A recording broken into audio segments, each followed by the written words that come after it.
Welcome, everybody. Thank you so much for tuning into the Psychology Is podcast. The name of this podcast is based on the saying, where people are, psychology is. So here we are. And I'm here with Nicole Steward today.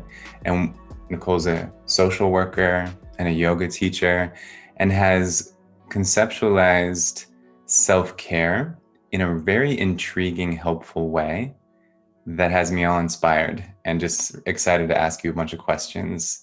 So, Nicole, will you just introduce yourself? Yeah, thank you so much, Nick. It's wonderful to be here.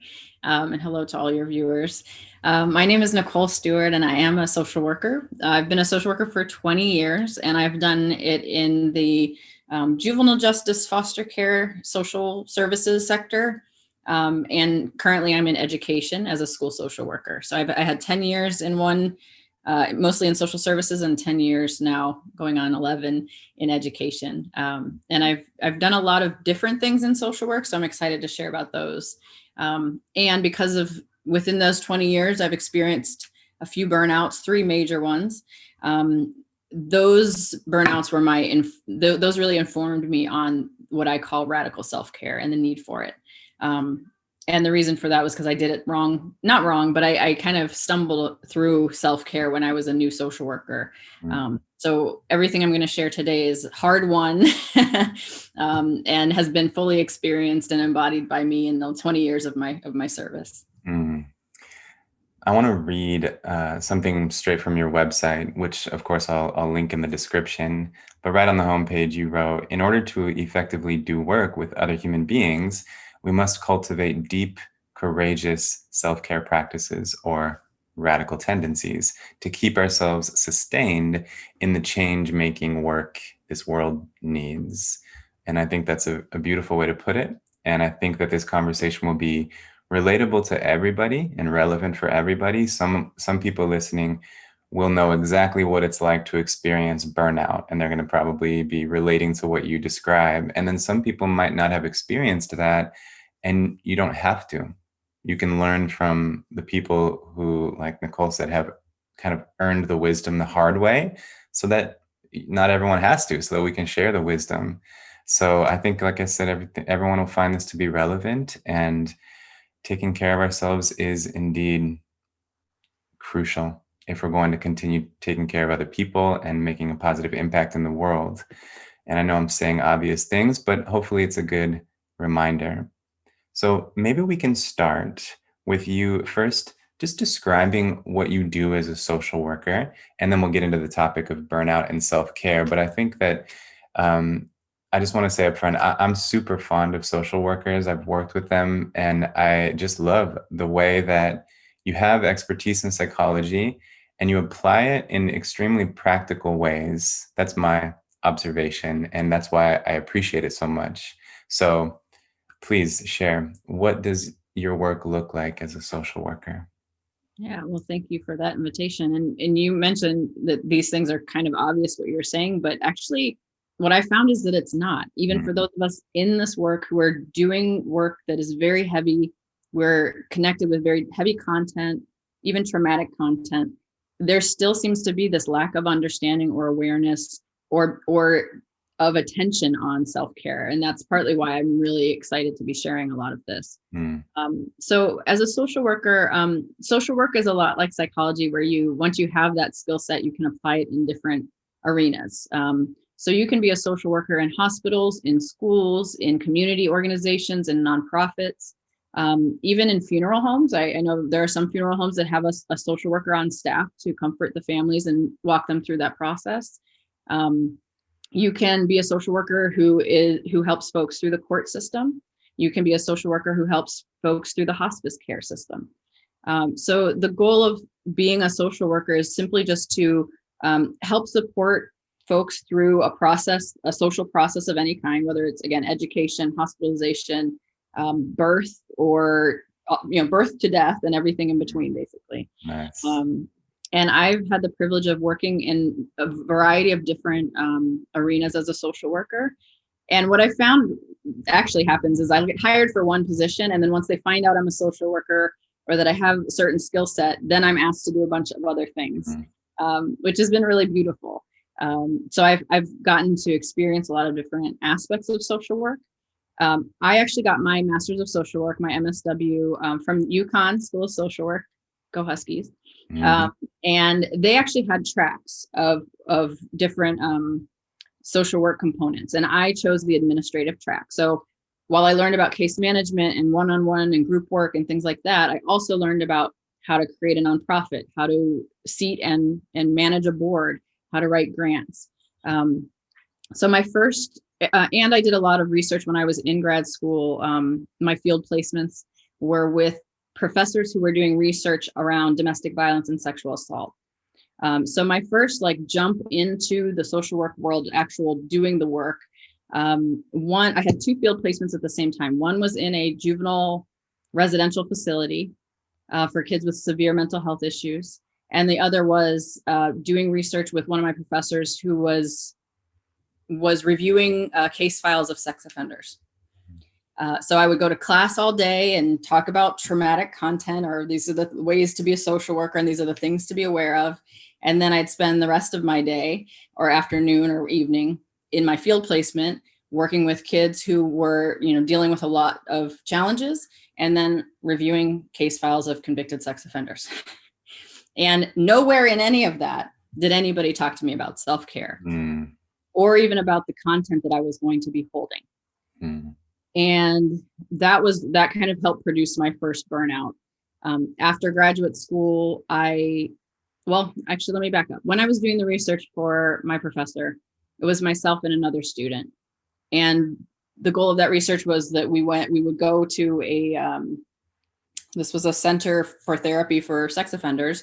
And part of their treatment, once they got convicted, was that they had to write out what they did as a way of confessing, and our job was really to go in, read what they had written, and code it to find things like what was the relationship between, the victim and the offender. How did they gain access? There was a lot of detail that we had to pull out of their narrative. So I would sit for 3 hours at a time and read narratives from sex offenders. Wow. We did that for the first 2 weeks. And then week 3, I got to the office and I was supposed to be met by the other student, and she didn't show up. So I waited a little while, and then I called her. That was before we had cell phones. We had cell phones, but I called her from the landline. And she basically said, she's like, I'm not coming back. I'm not coming back. It's too much. I can't sleep. I'm having nightmares. I can't do this. So I had to call our professor and let her know. And that's when she was like, oh my gosh, I'm so sorry. I didn't prep you guys for that work. I didn't give you, I didn't know that, I've been dealing with that content for so long. I didn't even think to talk to you guys about that. So that was my first kind of awareness with vicarious trauma, really understanding like, oh, what we are taking in is heavy, and some of us can hold it and some of us can't, but we still need tools to be able to hold it, right? There's nothing wrong with her. She wasn't weak. She still became a social worker, but she, from that experience, learned what her boundaries are with social work. She did not want to work in that world. But from that, I then, my first job out of graduate school was working at a rape crisis coalition. So again, all this heavy content is kind of 8 to 12 hours a day, right? Just penetrating. And that's when I kind of hit a brick wall. My first burnout, I experienced physical symptoms that just slowly kind of came on. And then eventually I was like, oh, this is weird. I was losing my hair. I wasn't able to sleep. First I gained a bunch of weight because of the self-care I was doing was a lot of treating myself. And that ended up just not being the healthiest. I found that when I did home visits, I got really nervous. So in order to treat myself afterwards, I would take myself and get a fry and a large shake. And that worked for me in the moment. It felt good, right? It let me release a little bit. But when I started doing that every day, it felt good in the moment, but it had long-term consequences. My first burnout, I did not connect the vicarious trauma that I was holding from the work and the triggering of my own childhood trauma. Right. So those two things it took me even to my second burnout to really be like, oh, that's what exploded that first time. Right. And I think that's something that we don't talk about in this what I call helping, healing, and change making work. we don't acknowledge the inherent trauma and vicarious trauma in the work, because it is work with other people and their suffering. Period, full stop. You can be an amazing human being, you can do all the things. There is still just inherently vicarious trauma in this work because you are working with people suffering. Yeah. So I think for me that was, and my shift from doing that work to education came when my husband and I moved from Connecticut to California, because he had finished his PhD and got a position out here. And I was looking for jobs out here in the rape crisis field, because that's what I had been doing before. And he kind of pulled me aside and he said, "Sweetheart, I love you. I love your passion. You're an amazing social worker. And can you please do anything that isn't related to sexual assault?" Right. And that's another piece. When your partners and your children and the other people in your life are being impacted by the work, and it wasn't that I was bringing the work home and talking about it, but I was bringing it home. Right. That got to a point where, again, I'm steeped in rape crisis for 8 to 10 hours a day. And then I go home and my adoring husband, who I love and who is one of the safest humans in the world, goes to just put his hand on me and I jump. Right? And that became an automatic body reflex that I didn't even notice until he told me. He's like, "You do notice that you jump anytime I touch you, right?" Hadn't noticed. It was just my body responding to all the trauma that I was absorbing. So that's when I shifted and I was like, well, I'll be a social worker in education because there's no trauma there. And every time I tell that story when I'm working with teachers, they all start laughing. Yeah, right. I can imagine. And it's interesting what you said too about the way that you hadn't realized at first that this vicarious trauma was connected to your own childhood trauma. That's significant. And I can imagine it's already I think I come from a place where I do experience that vicarious trauma with the people I work with, but in most cases, at least, it doesn't connect to a personal experience, which is still heavy, but maybe not quite as penetrating. So that's just really interesting. So if I may dwell on that for a moment, did it motivate you to resolve or attempt to heal more thoroughly from those childhood traumas? Yeah, well, and it was really interesting because I knew, and I'll just talk, we're talking about, we'll talk about ACEs. I'm sure you've talked about that on this podcast before, right? Not yet actually, but let's okay. talk about it. Adverse childhood experiences study. That's important. That's no joke. So the adverse childhood experience study just recognizes 10 adverse experiences that one might experience during childhood, and then draws a almost direct correlation to the number of ACEs of the 10 that you have to long-term health consequences, negative impacts of health. And so for that context, I had one ACE growing up. I am a survivor of child sexual abuse. And it was a one-time incident. I was able to tell my parents. They got me the help I needed, kept me safe. And just having that one ACE one time shifted the trajectory of my life, right? And I kind of knew that I wanted to be a social worker because I wanted to help kids who didn't have the response that I got from my parents, right? So and it happened for me when I was 5 years old. And then it wasn't until I was a teenager that I started to realize oh, wait, some kids are hurt by people outside of their home, and then they tell their parents and their parents don't believe them. Or worse, it's their parents who are doing it to them. That blew my mind. The reality and the awareness of abuse when I was a kid, I couldn't square it. How are parents hurting their kids? It didn't, right? It couldn't align it in my body. And that's why I decided I wanted to do that work. So even knowing that that's why I went into social work, I didn't still make the correlation to I'm doing all this rape crisis work. And even more specifically, I was specifically working with 5 to 8 year olds, right? And the physical triggering that was happening to me, partly because I think a lot of social workers and folks in those fields do this, is we assume as soon as we are in the seat of that person, everything else that we've experienced doesn't count. We can cut it off. We can just be here. And that doesn't impact me. That was when I was younger. I'm strong. I've got it. I can do this work. And that's true up until a point. Right. And it may not be the thing that hits you in the first 5 years. It might not be until you've been a social worker for 15 years. And that one interaction with someone you're serving right, triggers something for you and your whole body responds. Mm. So it took me to really very directly look at that and untangle that. Even Mm. though I kind of had a like aura of like, yeah, this is why I want to be a social worker, because I don't want any other kid to deal with what I dealt with. Mhm. So it was kind of a strange thing, right? Like I knew that that's why I was doing it, but I didn't have any reality or realization that that could also then impact my health and my nervous system. Makes so much sense. And the way you've described it in a couple ways now is that you felt this physical triggering, like you said. And I think that's a good a good just kind of something to watch for, I suppose you could say, because I think often that is how it manifests. It's very visceral, trauma response, or something that is kind of awakening an association related to a trauma, is that it does manifest physically and emotionally before it manifests cognitively. So you might not consciously make the connection, just like you're describing, even though your body is reacting. And this is probably why one of the more widely read books on trauma is called The Body Keeps the Score. Absolutely. And the body is just really good at giving us signals and information related to unresolved pain.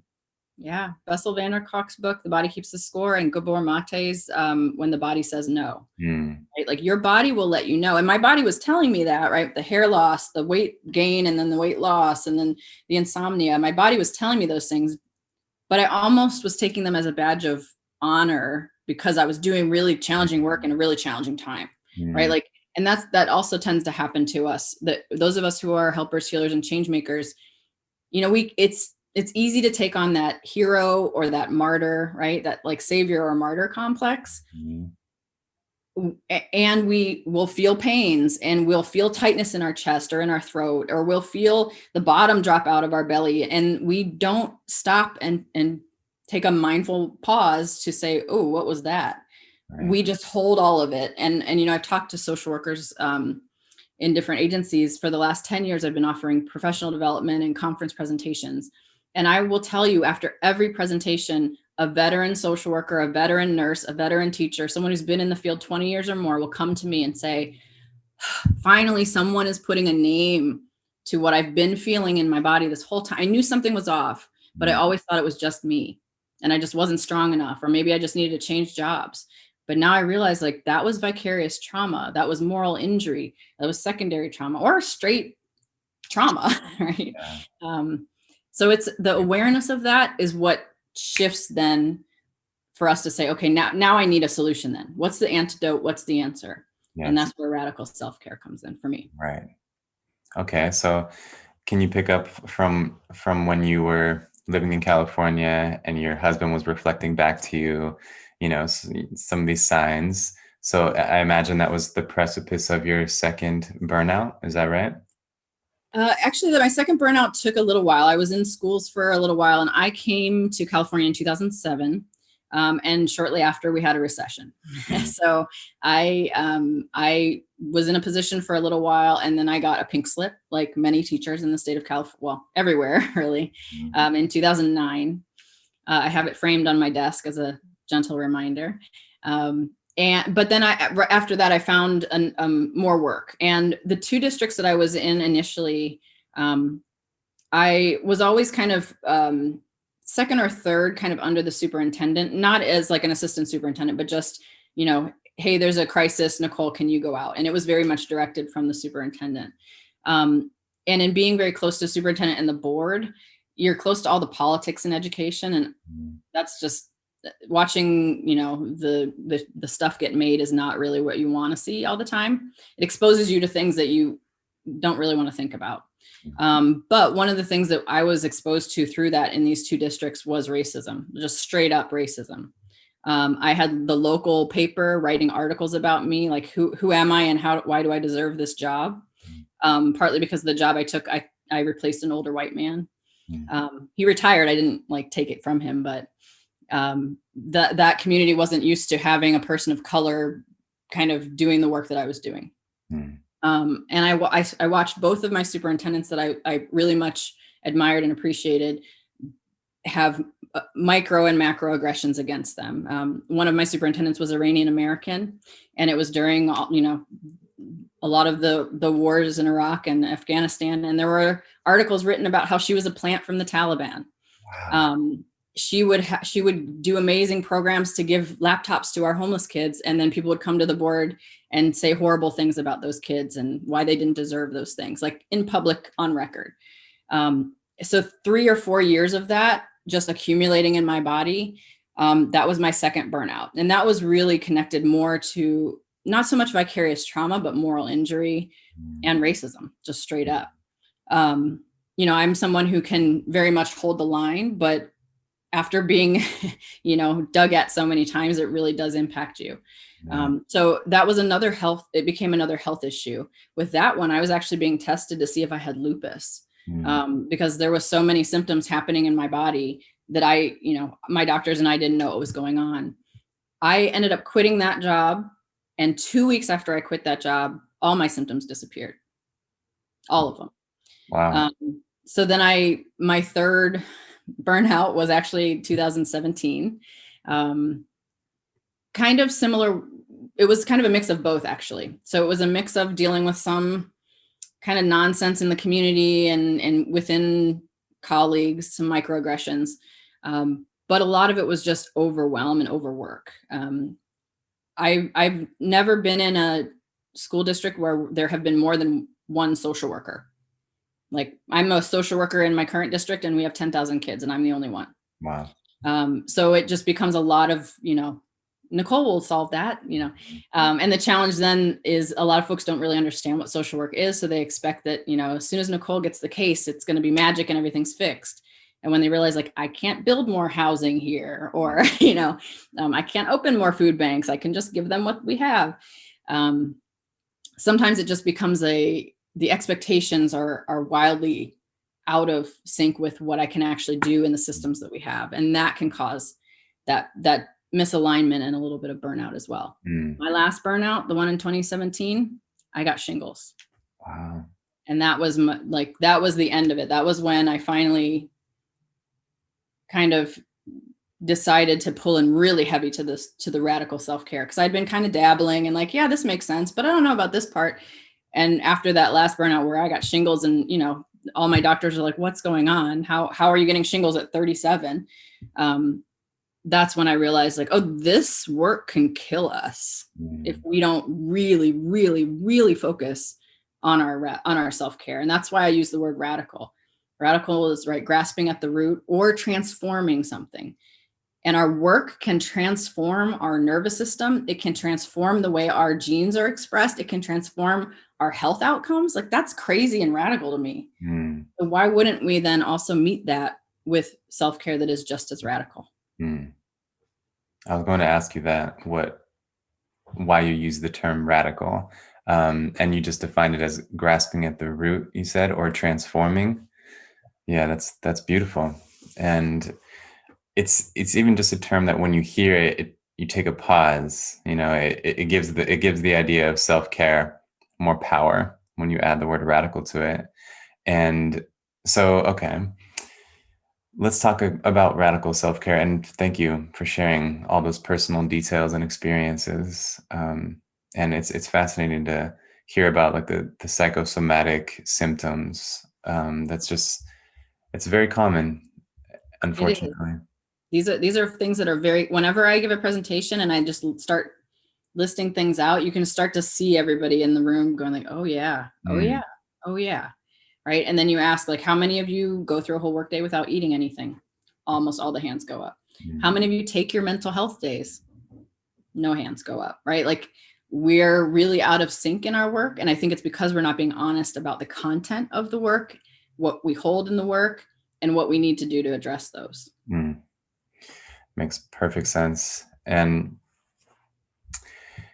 I feel like self-care, it's kind of like one of those, something we hear so often that we almost become dismissive of it. I find that, for example, breathe deeply is another phrase like that, where people have seen it in calligraphy on plaques and have heard it so many times that they're like, okay, yeah, but seriously, what should I do? And it just leads them to overlook what can be very powerful tools for regulating our nervous system or just coping with life. So I think self-care is a phrase like that, where people hear it and they're like, yeah, okay, whatever. It's kind of the attitude that they get upon receiving that. So that is another reason that I like that you've kind of added this term radical, because it makes you think a little bit more about it. And you've really conceptualized this very nicely. Um, and many people are aware of Maslow's hierarchy of needs, and it's probably one of the most well-known concepts in psychology. And it's great indeed, and it's very basic. Initially there were these 5 levels, as people probably know. It's like biological needs at the bottom, safety, love and belonging, self-esteem, self-actualization. Then there was a little expansion to add like cognitive needs, aesthetic needs, and then at the peak, transcendence. But even that 8 tiered model is still quite basic. And you've added a lot of levels. You've kind of identified many other needs that we all have that relate to what it means to take care of yourself. So you've categorized it in terms of like basic care, deep self-care, and courageous self-care. And I wish we had time to go in depth about all of them, but perhaps we can focus mostly on like the deep and then especially the courageous self-care. And you can elaborate on this, but I'll just mention really quick. I'm certainly an advocate when it comes to any kind of emotional struggles or even disorders or any kind of suffering. I think there should be this first line of defense that we could describe as, like you described, the basics, the very basics of self-care. Because sometimes sufficiently meeting a basic need is actually the simple solution that is called for.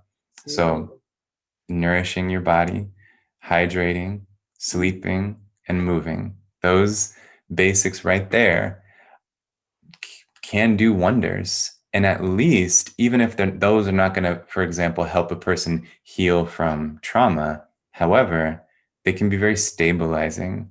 It can really help a person feel more emotionally stable, feel more clear-headed, feel like they have the energy to deal with this processing that needs to happen. So please elaborate if you'd like, but I just wanted to kind of touch on the basics like this. Yeah. Well, and I think you set it up perfectly. We often see the things that are the basic ones as almost esoteric or kind of like, oh yeah, okay, safety, sure. But we forget like safety can be like personal, physical, bodily safety as well, right? And things like take a deep breath. Yeah, it sounds very dismissive, but when you're really doing crisis work, right? When a kid comes into my office in a panic attack, breath work is what we're going to do. There's all I need to do. There's nothing else, right? I just need to focus on that child's breath and bring it into regulation. So the simplest things can still be the biggest ones. So yeah, the reason I kind of shifted these categories was just because of what you said before, right? Self-care, everyone's like, oh, okay, self-care. And that gets really stretched out and commodified, right? You can be sold self-care. Right. Radical self-care is not something that you can buy. Certainly you can buy things that will help you do them. But when I talk about radical self-care, I'm like, what are the things that someone can do that they don't need to pay someone to do? They don't need to go somewhere to do it. A lot of it, and I do also want to make just maybe a disclaimer at the beginning. Radical self-care does not absolve the organizations and the systems of fixing what they need to fix so that they're not overworking their staff, right? So we can do all the radical self-care ourselves and still be part of an organization that is going to demand 12-hour days and the hustle culture and not pay women as much as men and those kinds of things, right?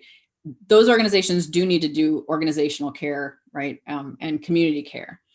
I'm just talking about what we can control. So, so I'm not discounting the fact that these systems still have work to do. Yes, beautiful. But right. So when we talk about like basic self-care, I'm talking about like super basic level hygiene, just to be a human in the world. What do you need to do? You got to eat, you got to drink, you got to sleep, and you got to move.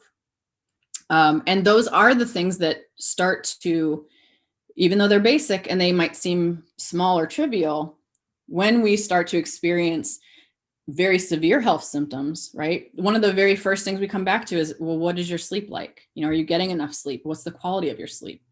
So sleep is not a small thing. It isn't. And I work with teenagers and I'm constantly begging them to get more sleep. And we also know that one of the antecedents to teen suicide is lack of sleep or insomnia, right? Often it's 3 or more days that they haven't been able to sleep, and then there's some kind of suicidal activity. So it's very, very important. This is also where we talk about just that foundation of safety of like, okay, I have my basic needs met. Now I can jump up to the next level.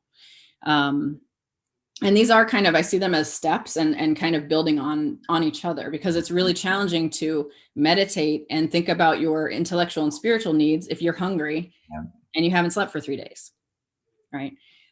So they definitely do kind of build on each other. When it comes to the deeper self-care, and deep, it's just really going like a little bit more down, or like having a more profound awareness and understanding. That's where I really feel like those relational needs come in. So connecting with other humans or sentient beings. I always say other humans, and then I realize for some days, like, we don't want people anymore. We just maybe need a dog or a cat or a hamster, and that's fine too. That's still a connection. Really being able to understand what is being triggered for us when we are in that space of unease or dis-ease. And then also being aware of our attachment style. What was our attachment, or what were some of the situations in childhood that we had to adjust to? And how might that show up now?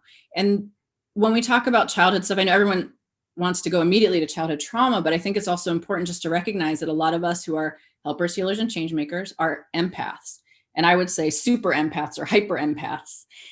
So what that means to me is, and I know I was one, other than my one ace, I had a phenomenal childhood. I was very well loved and supported and told I could do anything and be anything. And I know that my mom was very overwhelmed with having to take care of 3 kids and take care of my father and be the housewife. So for me, as a very empathic child, I was never told this explicitly, but I shrunk myself and would be really quiet and not make my needs known so that I didn't burden my mom. Right? So that's a behavior that I took into adulthood. It didn't come from any trauma. It just came from living in the environment I was in. Right. So sometimes it's just nuances like that. And then really understanding our nervous system and how it works, our parasympathetic, our sympathetic nervous system, and how those things kind of physically show up for us.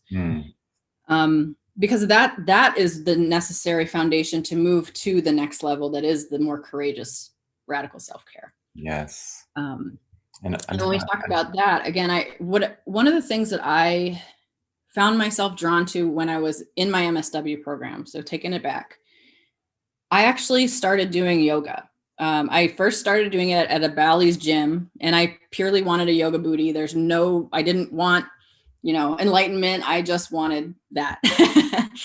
So I went, but what I found when I went to yoga was that I was in a community of like-minded people. I was in a space where I had a safe container to pull into my body. And that's really where I started to kind of thaw out some of the body parts that I had numbed from my own trauma. Again, completely unaware of it, but I'm just like, oh, I've never felt that muscle before. Or this is a weird posture. I don't think my body's ever taken up this much space.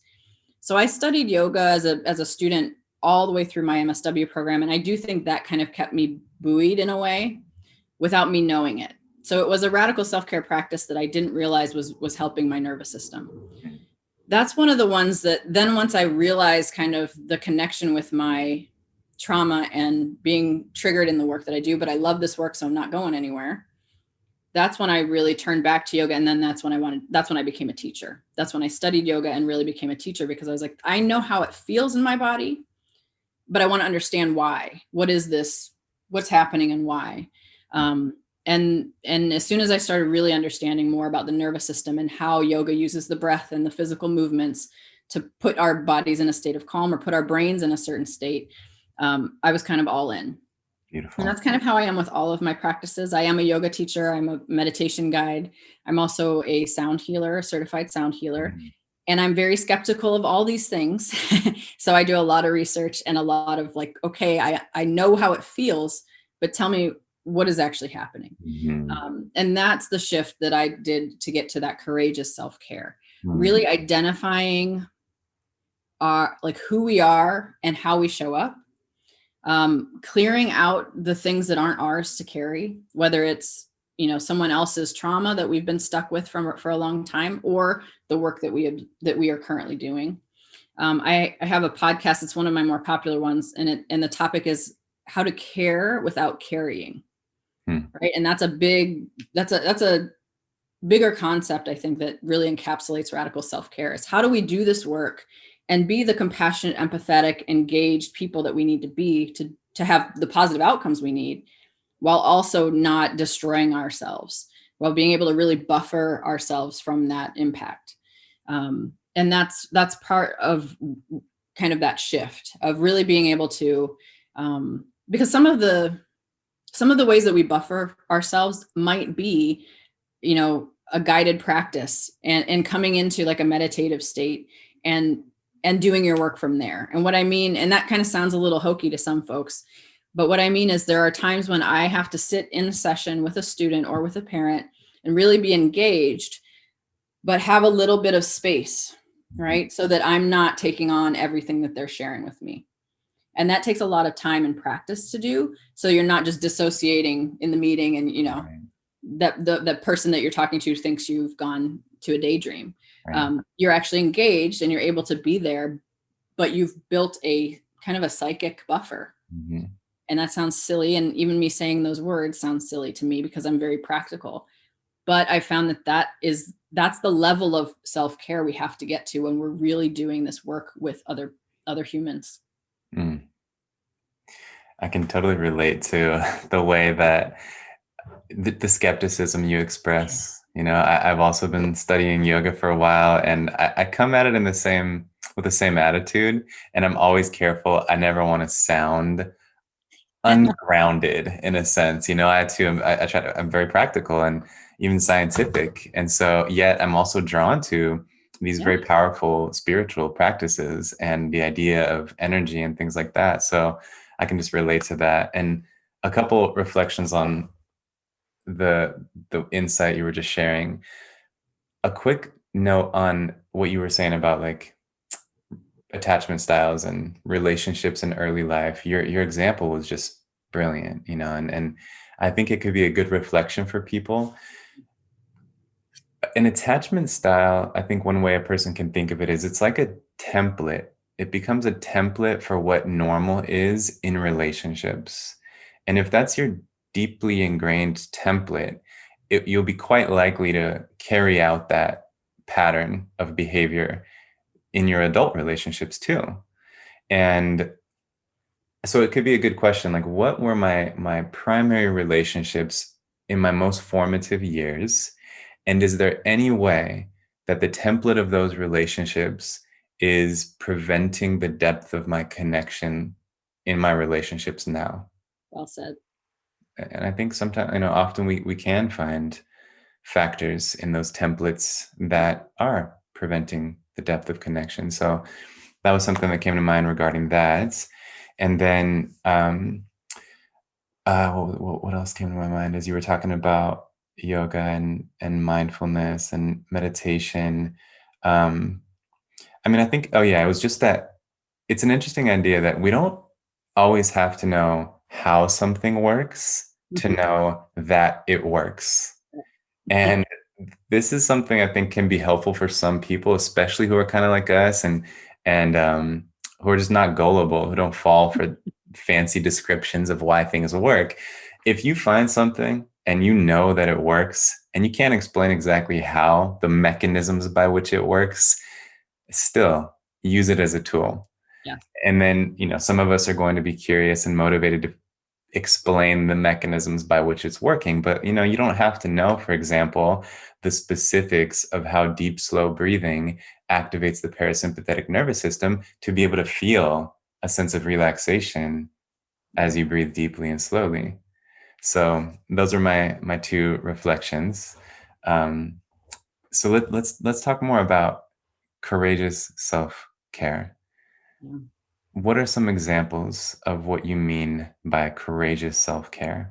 Or I'm sorry, is that what it is? Or courageous needs? Yeah, courageous self-care. Yeah. Courageous self. Um, well, and so, well, and to your point, really quickly about the relationship piece. Mm, Again, it doesn't necessarily mean it has to be something that is super super violent or bad or big. To add to kind of my story, right? Growing up the way I did, and knowing that my mom was very overwhelmed, so I kind of pulled back. One of the things that when my husband and I first met each other, he would ask, like, where do you want to go tonight on a Friday night? mm, And my response, because of the ways that I was, adapted in childhood, would always be whatever you want. Where do you want to eat? Wherever you want. What movie do you want to see? Whatever movie you want to see. And finally, at some point, my now husband kind of gently like took my hands and was like, look, I'm asking you what mm. you want because I really want to know what you like. I want to get to know you. But if you just say what I want, then I'm just dating myself. And that was a really beautiful way to kind of wake me up to that pattern without it being, like this isn't working for us. But Right, right, I had no idea that that was what was a positive pattern in my childhood doesn't work in my mm, adult relationship, right? So it's something really as simple as that can just be that shift, but that takes awareness and it takes a little bit of humility, right, and compassion to have those conversations. Um, and I do think it's really important, though, that we like when we are, and oftentimes for helpers, healers, and change makers, it's not until we're uncomfortable or we're having some issues or we're noticing some symptoms that we start to investigate these things. mm.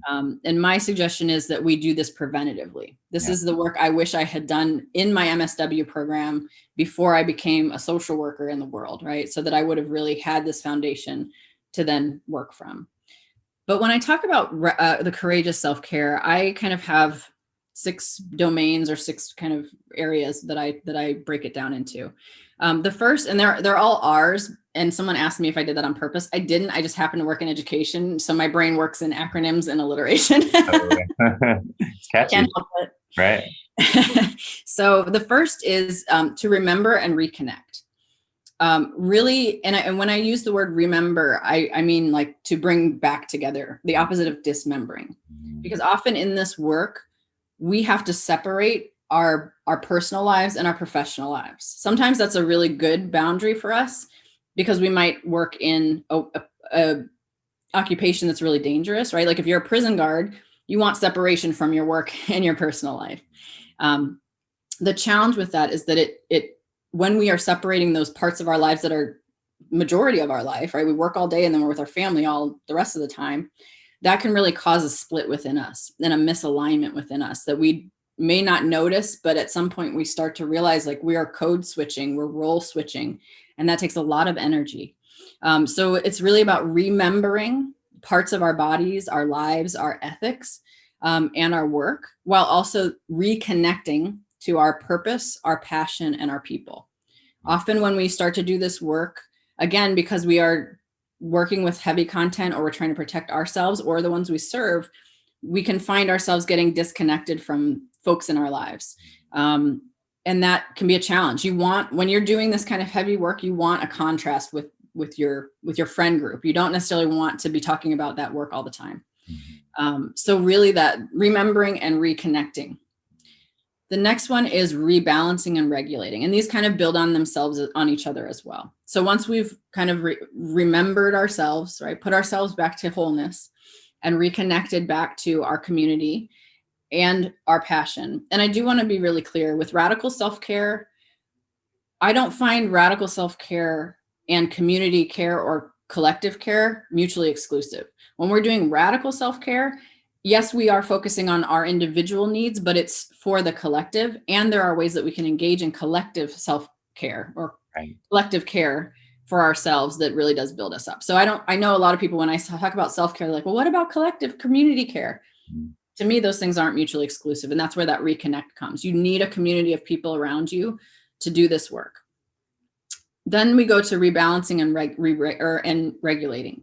And this one is as simple as it sounds, right? Noticing the ways that we are dysregulated by our work.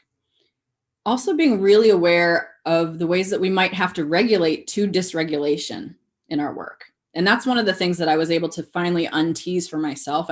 I was feeling it in my body, but I couldn't articulate why. But sometimes what happens is when we've been in a organization or, in a system long enough, the dysfunction of that system kind of is so overwhelming, it takes over. And our dysregulation, we eventually start to regulate to a system that isn't regulated itself, if that makes sense. Yeah. Right? Because normally when we're regulating, we are trying to find that homeostasis. But when we're in systems that are already hugely dysregulated, what might be regulation for us is actually regulating to the dysfunction of the place where we're working.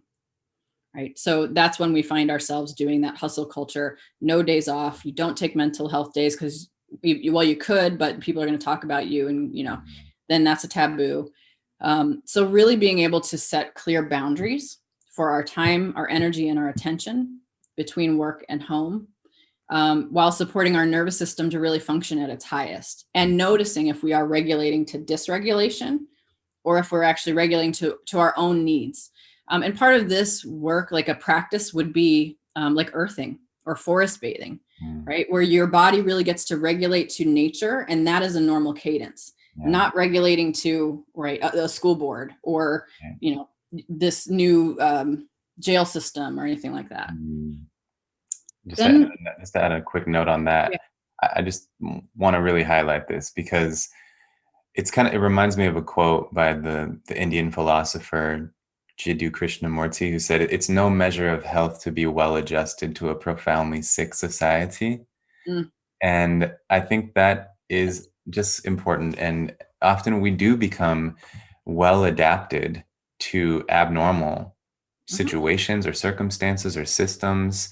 And it's important to remember that often the anxiety you might be experiencing under certain circumstances is a sign that the circumstances are off, not that there's anything wrong with you whatsoever. And I'm aware that we can't simply walk away, when it's like our job and we need to make ends meet and all that. We can't necessarily walk away from dysregulated systems, like you're saying, but to kind of prevent ourselves from succumbing to just being adapted and like in the jail example, I think this is what it means to be institutionalized, to become fully adapted and be more used to living under that system than a more natural way of life that is true to who you are. Yeah, absolutely. And the way you put it reminds me, like the reason I came up with that awareness or that understanding was through one of my foster children. I've been a foster parent to five young people and two of their babies. But my oldest, who is now 27, when I met him, he was 15 and in juvenile hall. And it wasn't until he was 19 that he came to live with me. So he had been in juvenile hall and in, ranch program and other things like that. And then once he got out, he came to live with my husband and I. And it was interesting because he had adapted. He was institutionalized. He had adapted to the institution. He's the cleanest foster kid I've ever had. He would make his bed military style before he got out of bed, and he would go to the bathroom, do his thing, and clean the bathroom every time he used it. Like, it was spotless. He would, he was used to that institutionalized piece. And it took a while for him to acclimate to being in a family. And he would even say, I feel more comfortable in a cage than I do in a family, which was heartbreaking to me. Yeah. But that was what reminded me that, his system had found homeostasis, but it had found homeostasis in a system that was not helpful or healthy. Exactly. And unfortunately, he's 27 and incarcerated again. And I think that's just because his nervous system is regulated to incarceration, and it breaks my heart to say that. I thank you for sharing that. And I witnessed this. I work in a jail, and I sometimes, I almost hate to say it, but I feel like sometimes I'll be working with somebody and they're about to get out, but I can tell that they're not ready to readapt to life outside the jail, and that it will be very easy. It won't even actually feel all that intimidating, the idea of going back to jail. In some sense, there's a level of comfort with it because it's what they're used to. And so it's kind of predictable that a person, might be back soon. And it's unfortunate. But it requires like a pretty deep transformation to, like you're saying, like rebalance and regulate. So yeah. Okay, good. So we have remember, reconnect, rebalance, regulate. Okay. And then our rituals and rhythms. Mm. And again, once we have really understood where we are, we've reconnected and remembered why we got into this work in the first place. We're reconnected to our people, our passion. We are regulated and rebalancing. And I will say sometimes rebalancing, you said we can't quit our jobs, but sometimes rebalancing does mean get out, Sure. like get all the way out. Right. You know, and find, you can always be a social worker in some other area, but maybe not in this area. And that's totally fine as well. That doesn't mean you're a failure. It doesn't mean you're a quitter. It just means you're recognizing the clear boundaries that you need for your health. And that's awesome. Yeah. So, but with rituals and rhythms, again, with rhythm, recognizing that energy is a vibration. Vibration is life, right? I'm going to sound a little woo-woo when I get to this part, but recognizing that the rhythm of our nervous system gets disrupted when we are experiencing trauma and vicarious trauma. And we have to, sometimes we're not aware of that dysrhythmia until we're, our hair is falling out, or we can't sleep, or we have infertility problems because we're losing so much weight, or right, like host of things that I've heard from fellow helpers, healers, and change makers. And the way to kind of bring ourselves back into our natural rhythm is through rituals, I believe. So really finding those routines in our life, the parts of our life that we can kind of make a little bit more stable and structured, and then bring in a level of ceremony, a level of ritual. And for me, I mean, there are actual indigenous rituals that, have kind of a whole milieu around them. When I talk about ritual, I just mean bringing purposeful intention to a process that you're doing. Beautiful. So for me, I make coffee every morning. Sometimes if I'm not in a mindful space, I'm waking up, I'm doing it while I'm doing other things. I'm checking my phone, blah, blah, blah. And then I have my coffee and I'm good. When I'm really ritualizing my coffee practice, I'm smelling the beans before I grind them. I'm putting them in my pour over. I'm really paying attention when I pour the water over, paying attention to the smell, the sound, the temperature, but like I am focused on my coffee. And that might only be 5 minutes. So it doesn't have to be, it's not like an hour coffee ceremony. It's 5 minutes of intentional dedication to my coffee or my tea. Yeah. And I also talk about creating rituals around home and work. So one of the things that I found that's really helped me, and of course with coronavirus, it's gone, but using your commute as a kind of a de-escalation tactic, right? So for me, when I would drive, and I do still go into my office occasionally. So when I leave my house and I go to work, I park my car at work and I pause and I take 3 deep breaths before I get out of the car. And I think about 3 things I want to get done that day. Then I go into work. The thing, same as when I come home, right? I come home, I park my car, and before I get out, take 3 deep breaths. And then I think about one thing that worked that day, one win. It might just be that I finally got that parent to call me back when I've been calling them 7 times. It could be a small win like that. Or it could be, hey, one of my students got into the college of their choice, right? Whatever it is. And then I go into home. But that pause, that very purposeful ritual of pausing and taking stock of my day or setting an intention for my day gives enough of a buffer there where I don't absorb what I'm dealing with all day. Yes. So rituals and rhythms, really getting back in sync with the world within us and when the world around us can be in crisis. Amen. Because that's the strength of this practice, is that it gives us this solid rhythm, whether it's our circadian rhythm or our heartbeat or our breath, right? Where we can constantly come back to when everything around us is spinning and shaking. And then the last one is rest and restore. So again, really recognizing that we have to build purposeful and deliberate rest into our lives if we want to stay alive. And, I know there's a social media tag, the NAP ministry. And I really appreciate what this woman puts out, right? That rest is radical. Rest is our birthright. We don't have to earn rest. I use this a lot when I'm talking to folks about like taking our weekends, right? Your weekend should be only for you. And yes, there might be some work you have to do, but that needs to be a clear container. Like I'm going to do 4 hours of work on Saturday and that's it. But the rest of the time does not have to be productive. And that's a trap I think a lot of us as helpers, healers, and change makers fall into, is if we're doing nothing, well, there's someone out there who needs us, right? Like we get this, I know for me, I still get this like anxiety of like, wait, you missed something. There's someone out, like you didn't take that food to that one person, or you didn't call back, right? Like that always comes up for me.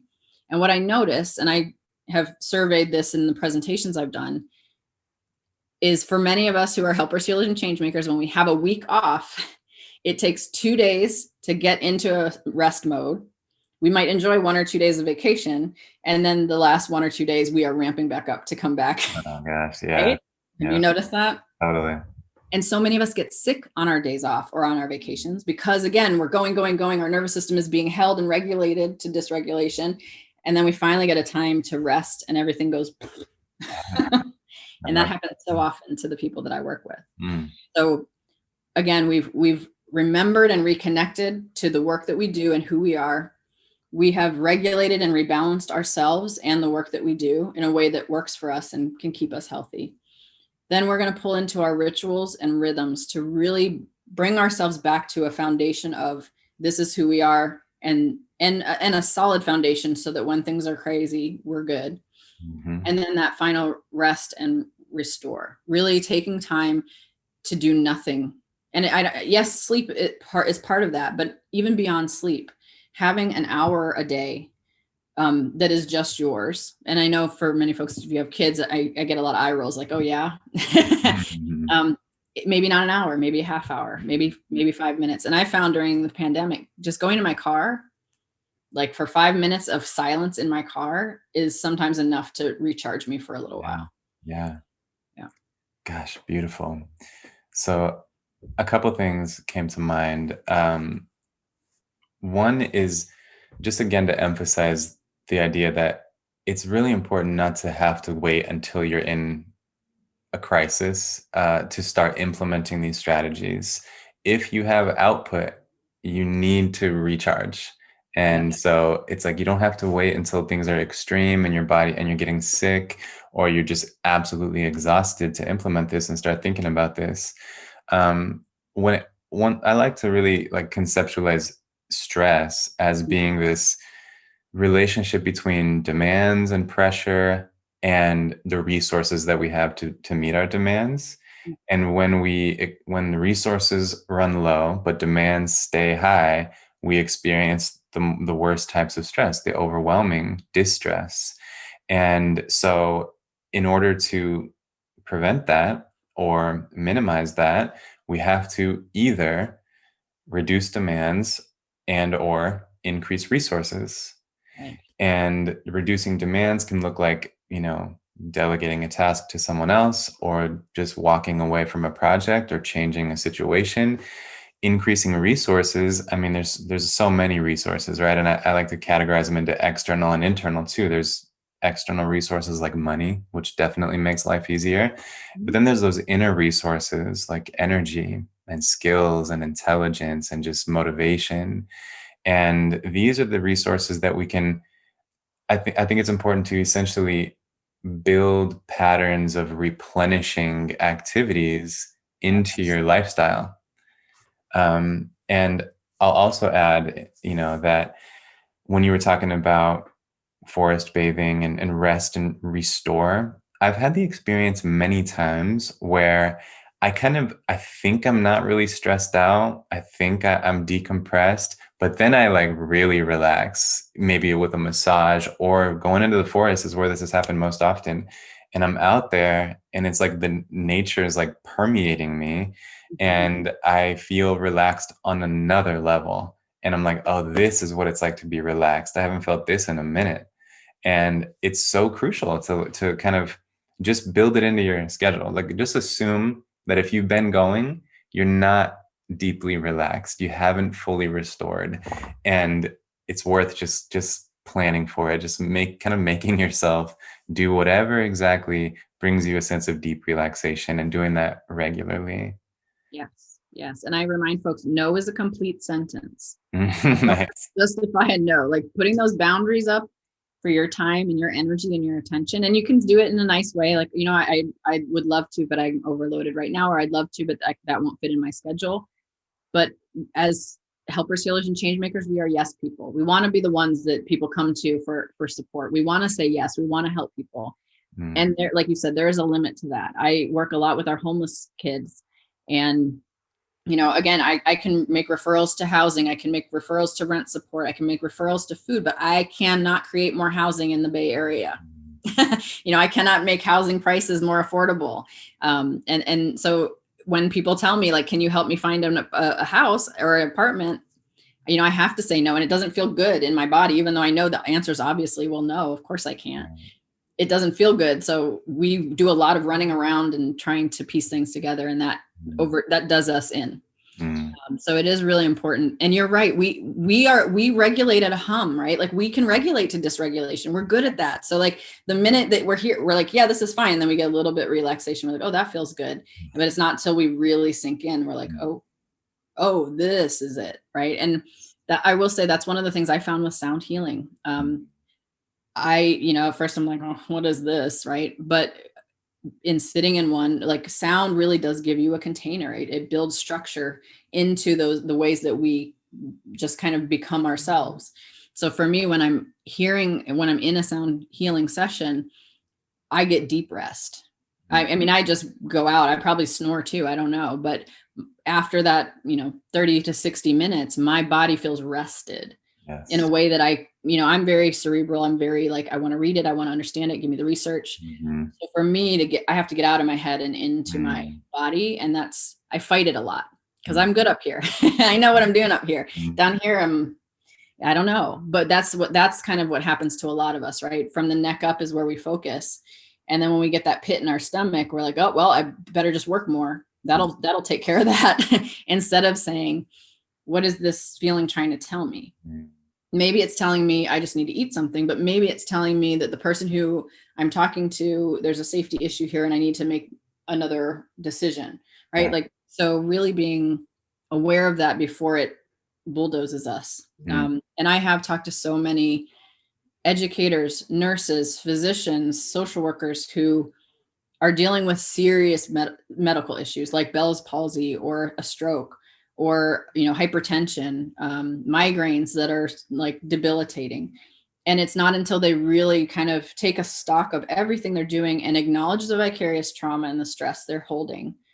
And then maybe they have to take some leave, right? And that's another boundary. Like maybe you do need to take a medical leave from your work for a little while. And that's why I'm thrilled that burnout is actually going to be on the, a medical diagnosis. So maybe people will get time off for it. I don't know. But it is something where you need to be away from the dysregulation for a period of time. For me, that's an hour or two in the woods. Thank God I'm in California. I have redwoods that I can walk in. It can also be in water. And again, it can be going to the ocean or going to a lake, or doing a cold shower or hot shower and, letting things wash over you. And as you soap up and wash the soap drain, imagine it being all the stress that you're carrying going down the drain, right? Like there are ways to do these practices in very small individual ways and in larger collective ways. Right. And I think that's what's really important. Again, radical self-care doesn't just mean it's just me. It's how am I showing up for myself and for other people? And what do I need in that space? So maybe it's me taking a walk by myself. Maybe it's me taking a group to the park, right? Those things can kind of happen in larger solo individual things and larger. And the thing is, we can't afford not to do this. One of the things I realized when I was doing initial self-care as a student, when no one told me what it was, and I was just like, okay, it must be treat yourself. It must be make yourself feel better. I didn't think I could afford self-care, but I ended up, because I did treat yourself all the time. I ended up with $23,000 of credit card debt in those 4 or 5 years because I would buy things that I didn't need on credit, money I didn't have, but it made me feel good in the moment. Retail therapy is real. It feels good.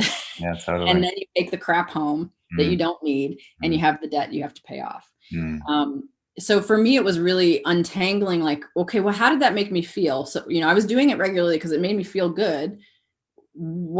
How did it make me feel? And is there another way I can do that without, again, it was the fries and shake for a home visit, made me feel good. I gained 50 pounds. I started having issues with my joints, right? Because I overloaded my body. Then I was not sleeping and losing weight. And then that, as a female, I lost my period for a period of time. Ooh, that doesn't work. Then it was also happy hour. I worked, in rape crisis and domestic violence. I had a some colleagues, we would do happy hour every Friday. Awesome. Then we got stressed out. We'd do it every Thursday and Friday. Okay. Then we would do it like every Wednesday, Thursday, Friday. Right. But not every day, because then, that's ridiculous. But 3 nights a week, going out to drink after work. And yeah, it feels good. And that's actually kind of a ritual, right? Happy hour is a ritual that our society has created as a way of releasing steam after work.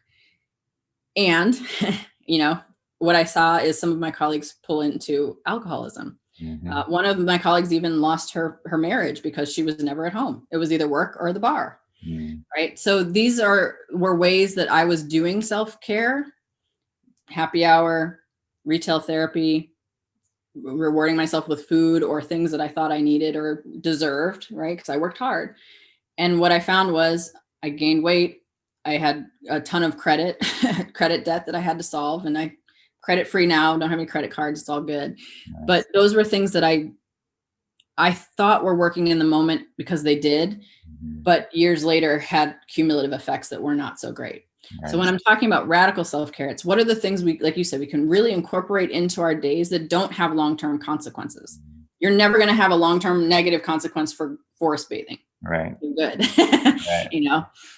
If it's something like yoga, maybe if you're overdoing it on the power end instead of the restorative and yin yoga end, right, you might find some physical issues, but yoga is a big, wide world. You can shift a little bit. Same with meditation and mindfulness. That if you had told me when I was a brand new social worker that would be my self-care, I probably would have laughed you out of the room. Mm-hmm. And it doesn't mean I sit for an hour and hum, sometimes again, it's a 10-minute meditation and it's just me sitting on my porch watching the hummingbirds. But that's all I'm doing. I'm not worried about work. I'm not worried about my clients. I'm focused on the hummingbirds. That's a meditation. So it's all of those kinds of practices and really trying to incorporate them throughout your day. Not all of them at once, but picking the things that work for you. What does your morning routine look like? How can you bring more ritual to it? What does your day look like? Do you have any breaks? Do you make sure you have some space for lunch? Maybe you go off campus, maybe you take a walk, maybe you pack your lunch and make it a treat for yourself that day. What do you do at the end of the day? What is your nighttime routine, right? How are you sleeping? On the weekends, how are you engaging? How are you pulling into community? Those kinds of things. It has to change a little bit how we work because we have to be able to change how the work impacts us. And that's not really the only way to do it, is for us to kind of pull into these practices and have just this foundation of buffer so that nothing can really penetrate it. Because we can't get away from the stress if we want to stay in this work. Right. Like you said, right? It's the stress, levels of stress, or the resources to meet it. And this is about pulling up those resources. We talk a lot about can't pour from an empty cup. And I talk about let's get rid of the cup. We need a lake. We need to create a lake and fill it with water so that anything that comes into that lake can be held. So that's the overall concept of radical self-care. It's really building that foundation of support so we can go on into the world, do this work, and not be changed by it. Absolutely beautiful and important. And let me just collect my thoughts for a moment.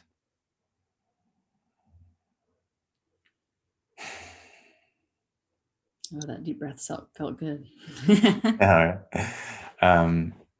So much about this strikes me as living very intentionally and not allowing yourself to kind of just be carried away by the current of your habits, and being just so mindful of what are my patterns of behavior, and are they ultimately depleting me, or are they ultimately restoring me?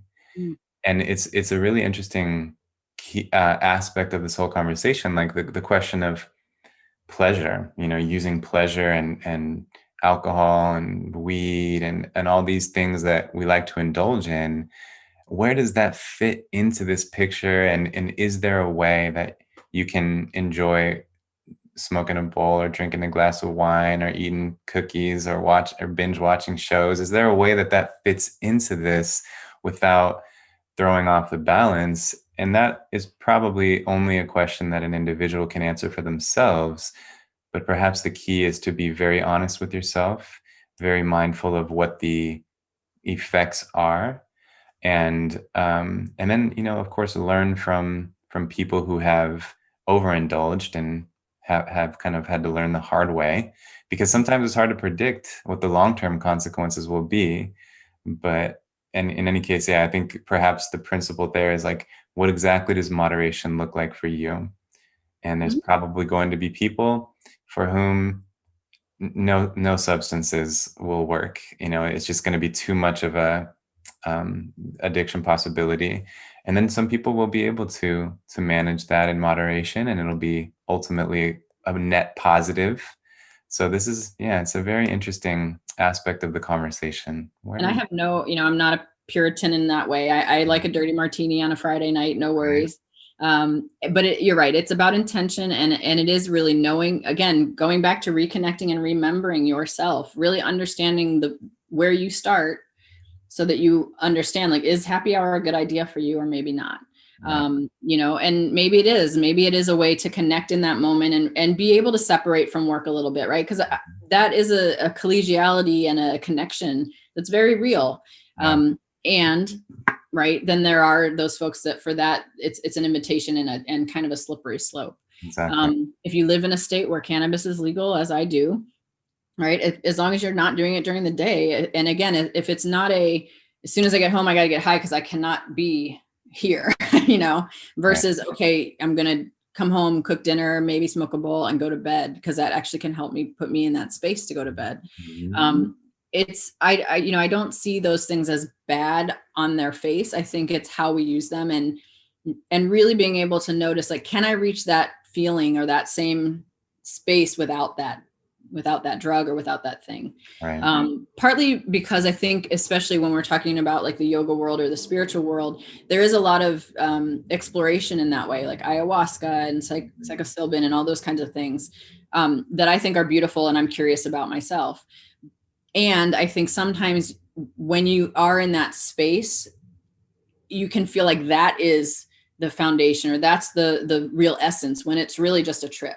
Mm. So really being able to decipher, like, okay, I felt really free when I was when I had that edible, I really was able to detach and not be stressed about anything. And maybe that felt like I was reaching something real, but that was artificially created for me, right? So how can I capture that feeling when I'm at work, Yes. right? Or when I'm in a space where I don't have access to those things. Um, so yeah, I don't think those things are inherently bad. And I will say, and this is just to kind of pull in the taboos that we're talking about.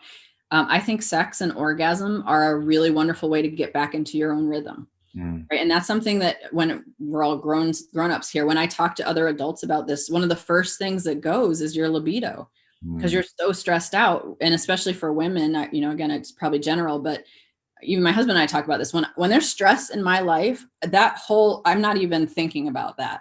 For Mhm. him, it's the opposite. When he's stressed, that's all he wants. So Right. we've had to have conversations about that. But I also know that when I am, and I'm going to make the disclaimer that it be consensual, but other than that, have your fun. Yeah. When I am in that space regularly, I feel a lot more regulated and a Mm. lot more in my own rhythm than not. So, orgasm can be a rhythm that we pull into for that support. So can, tattooing and piercing. I have another friend who does a lot of residential work with juveniles. She's fully tatted and pierced. And we talked a little bit about that, because during my last burnout, I was having this intense feeling that I needed to experience some pain. Right. And we know this from the folks when we work with young people or anyone who has been done some self-mutilation, right? We know that they're doing that as a release, as a physical release. I was in a space where I knew I needed a physical release like that, but it had to be something safe. Mm. And that's when my friend's like, well, get another tattoo. And I was like, hot damn, that's it. So I Nice. did. And that is exactly the ritual and the rhythm that I needed in that moment. I needed to feel pain in a way that was controllable and safe, to release the amount of stress that I was holding. Mm.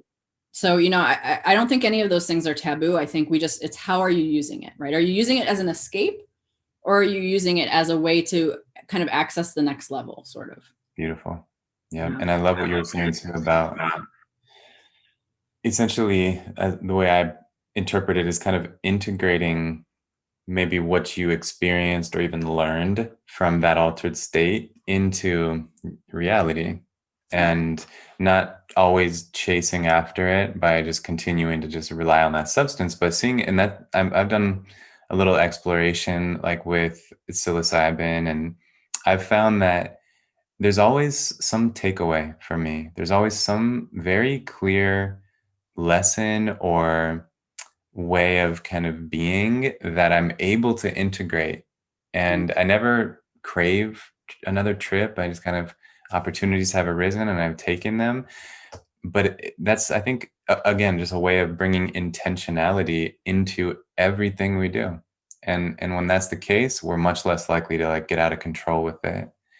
And then the one more thing I'll add too, I'm sure a high percentage of people listening drink alcohol or use cannabis or some substance, even something like coffee or sugar. And I think it's a helpful principle to remember, just because a little bit is good, it doesn't mean more is better. And I think this is a very common misconception. They're like, oh my gosh, I drank 2 beers, I feel so good, so therefore 4 beers might make me feel twice as good. But that's not how it works. There's like a sweet spot, and you want to find that sweet spot, and not let your tolerance build up so that the sweet spot requires more and more to get there. And just, I think this is a way we can help maintain moderation and control over our indulgences. And I do think, to your point, like I do think there are times when those experiences do open up a new realm for us of like, oh, I didn't know I could feel like this. Mm, But yeah, and that's kind of what pulls into that almost that addiction, right? Of like, oh, I love this. This feels really good. Let me pull more in. But having those opportunities and those openings, and then saying, oh, okay, now how do I bring this into my daily life in a sober way?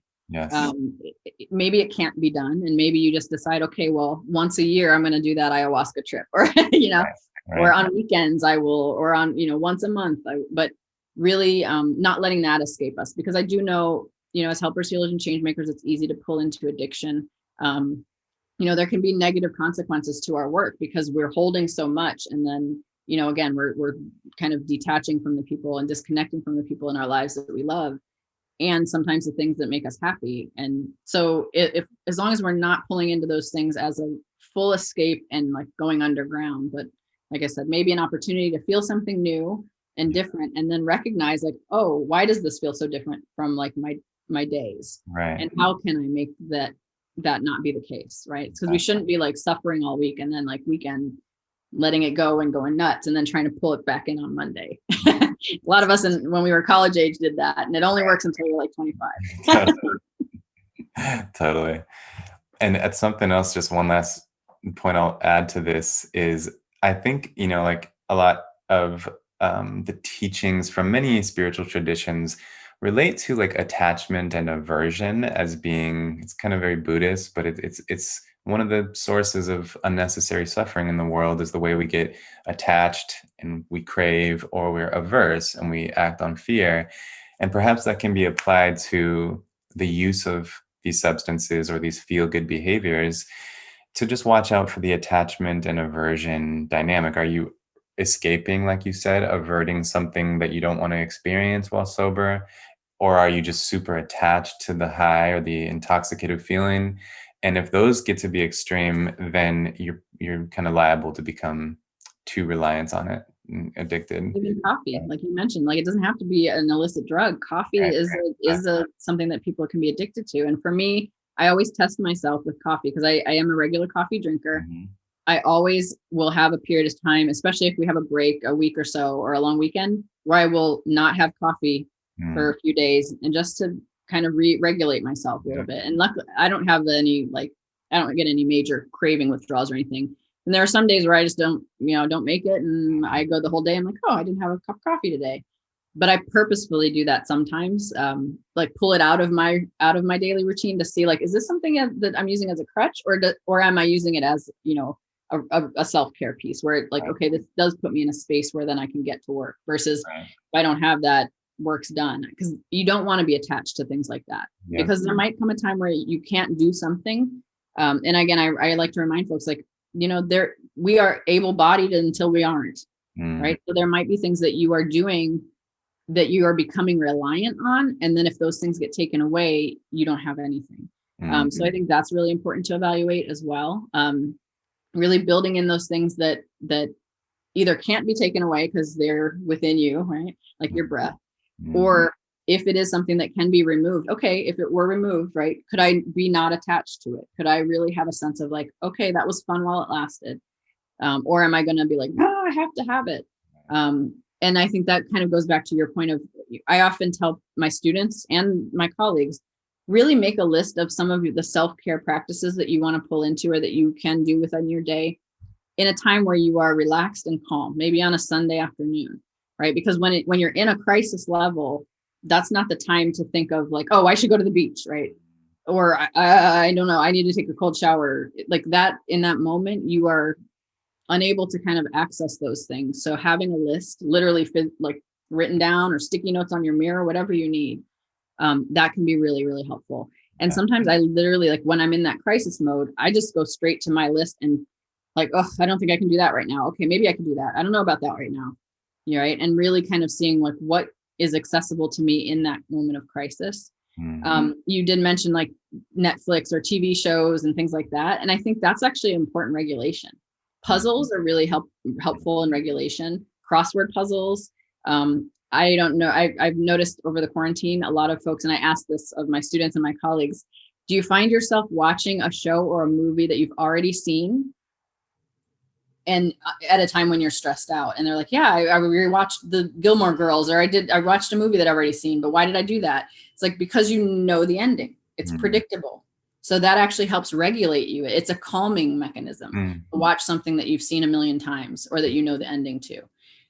So yeah, it's okay to do your Netflix and chill if that's what really kind of pulls you into that space of calm for a little while. Now, if you're going home after every day and watching TV for 6 hours and then going to sleep at 2 a.m. and then getting it right, not the best way to do that. But Family Feud is something that I watch when I'm really stressed out. That's how my husband knows I've had a rough day, is when I come home and turn on the Feud because it's the same cadence, right? It's the same show every time, just a different family. Yeah. And that gives me a sense of like, okay, my day has been chaotic. I need to pull into something that's rhythmic and is familiar to me. Let me watch an episode or two of Family Feud, and then then we can have a conversation. Nice. So I think it's okay if you find yourself doing those things. Again, it's all about the awareness and the intention. Perhaps the undercurrent of the whole conversation is like, it's so important to like love yourself and to love yourself enough to take care of yourself. And I know that some people don't feel like they love themselves or don't really know how to make sense of that. And so I suppose it could be a helpful, like, just thought experiment. How would I, as weird as it may sound, if I were kind of if I were living in the body or controlling the behavior of the person that I love so much, what would I do? What choices would I make? And you would take care of them if you got to be them in a sense. And so I suppose you can kind of just take that and internalize it. And just, even if you haven't necessarily been shown enough love to love yourself, you haven't been taught how to love you, it's what I feel like is at the heart of this. It really is. And when you're back to what we were talking about before with the childhood pieces, but I often say in my presentations, right, like, you are worthy of radical self-care. And I repeat that multiple times, and you can feel almost like, really though, am I? Like, people need permission to do this. And again, I think it's because we do not acknowledge explicitly the trauma and the vicarious trauma in the work that we do as helpers, healers, and change makers. I mean, just taking an example of, one of the things I was paying attention to the summer of 2019 is that the NYPD had 10 suicides in a matter of 60 days. From June to August, they had 10 suicides. And these were everyone from a 2-year rookie to a 40-year veteran. And it kind of, there wasn't really a screaming from the rooftops. And part of it is like, yeah, we know policing is challenging, But do we actually, because I don't know any PD that actually has like a built-in self-care program or a built-in way to care for these folks. They are trained, yes, but I guarantee they're not trained on anything related to their own nervous system. And then they're just put out there and they have to deal with the worst things of humanity. And, I'm radically a defund the police kind of person, Black Lives Matter activist. And I know that our police, the ones who are doing that work directly, need radical self-care. And if they had it, imagine how things would shift, not just for themselves, but for the people they serve. Yes. Right? Like if their nervous systems were actually regulated, not dysregulated to their jobs, but actually regulated, I would venture that we would see a lot less police brutality and a lot fewer suicides of police officers. It's the same for fire folks, firemen and firewomen. The suicide rate is high. I don't think we explicitly say you are going to experience trauma in this work and you are going to absorb vicarious trauma. So here's what we are going to do to protect your body, your mind, soul, and spirit. We don't do that. We don't do it in social work. We don't do it in education. We don't do it in psychology. We don't, right? Like maybe you talk about transference and countertransference, but do you talk about the practices that you, and the self-care you have to build in to really be able to modulate that? We really don't. So I think it does lead folks then to assume that there might be something wrong with them if they need this help, or if they are burning out, or if they are overwhelmed. And then that's when we just kind of suck it up, keep doing the work, because we know we can, until we hit that wall. And that wall can be, divorce. That wall can be our kids telling us, hey, mom, when you're here, you're not really here. And it'd be nice to have my mom back. Right? Or it can be a health issue. And I think that's what then makes us realize, like, oh, okay, this work is inherently overwhelming. And that is literally like, we are doing the work that nobody else in society wants to do. Right? When I'm going to a hotel to meet up with a family who has, been evicted and they're in a hotel, nobody else wants to go there with me. Right? When police have to show up to a homicide scene, nobody wants to be there with them looking at dead bodies. Like, this is real trauma in our work, and these systems aren't acknowledging it. So, and what I've noticed is then those of us individually, we burn out, we leave our jobs, we leave our professions, and the folks that we serve in those professions then have the high rates of turnover, right? And again, I saw this the most with my foster kids. At first, they all had the same caseworker for a long period of time, like 2 or 3 years. And then when the recession hit, there was a lot of turnover, to the point where my kids would get a new caseworker almost every 6 months. And when my youngest daughter left the system emancipated, there was supposed to be a big hearing where they really congratulate them for all the work they've done, and they talk about their history in the system. She met a brand new caseworker that morning before she went to court. And she was devastated. She's like, I've been in the system for 8 years. And now this person's going to go in there and just say, yeah, she's a great young lady. I wish her well. Like, right. So that turnover that we're experiencing because of the burnout and because of the lack of acknowledging this impacts those that we intend to serve. And we lose that historical knowledge. We lose that organizational knowledge when we have people who have 5 years or less experience in any organization. Right. So it impacts all of us.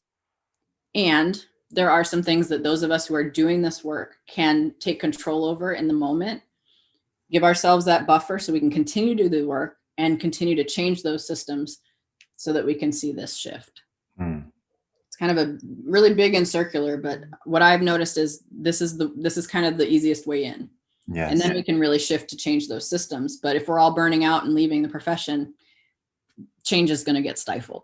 Yep. And that's what I've been seeing as a social worker in the last 10 years, where it's, there's not that loss of institutional memory is real. When I'm in a school district and we're doing things the same way we did them 5 years ago, because the people that did them 5 years ago left, and we didn't do that program because they all left. And now we're going to go back and do that thing instead of moving forward. Right. That's really infuriating. And that's what makes people want to leave those systems. Yeah. And I believe if we as individuals are doing this radical self-care, those systems will have to change, because we will make them change versus them shifting and changing us, which is what's happening right now. Right. Wow. Great breakdown. And I see that's circular nature of all of this. I see that in my mind right now. And And yeah, it's like ultimately by practicing radical self-care, you become a more effective person. And it doesn't at all take away from your work. It completely empowers you to do your work more effectively, whatever that work may be. And it may involve changing the very systems that tend to burn us out so quickly, and that cause all this turnover. Which, yeah, it's an interesting point. I never really thought about that, about the way that the things that make people leave a profession often stay in place because the people who left the profession, and the newcomers can't foresee that they're going to essentially follow the same destiny. So it's like status quo sticks for too long in certain systems. Wow, fascinating. And it's when you see it and you feel it and you're in that system, it's infuriating. Right. And then that's what, then you have to decide, am I also going to leave? And that's a valid response. Again, if you have to leave, you have to leave. Or am I going to get in here and put my feet in even stronger and be able to handle this and also advocate to change the system? Because that's the challenge, right? The work we do can be so challenging that we have to pull in and minimize our, our purview kind of. Or if we are buffering for ourselves and we can hold more, then we can do that individual work, but also say, what's happening to this person isn't right. I need to change the system. I need to go to that council meeting. I need to write that letter. I need to show up at that, that rally or that session or whatever it is. Because I do know there are a lot of folks that just say like, well, no, I did what I needed to do. The rest of that's not my job. And that's totally valid. And nothing's going to change if that's the case. So it is really about how can we change the systems without them changing us, and really stay in long enough to shift and see that change. Wow. Somehow we've been talking for an hour and a half. Ooh. And that flew by. And what would you say?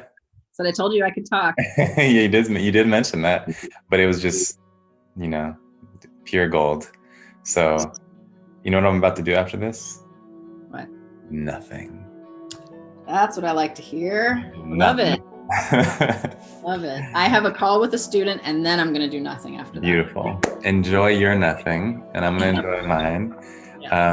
Yes. And I'm so glad we're connected, and I hope we can stay connected and talk again. And yeah, thanks to everyone who's still listening. I hope you can find very obvious ways to apply everything that we're saying.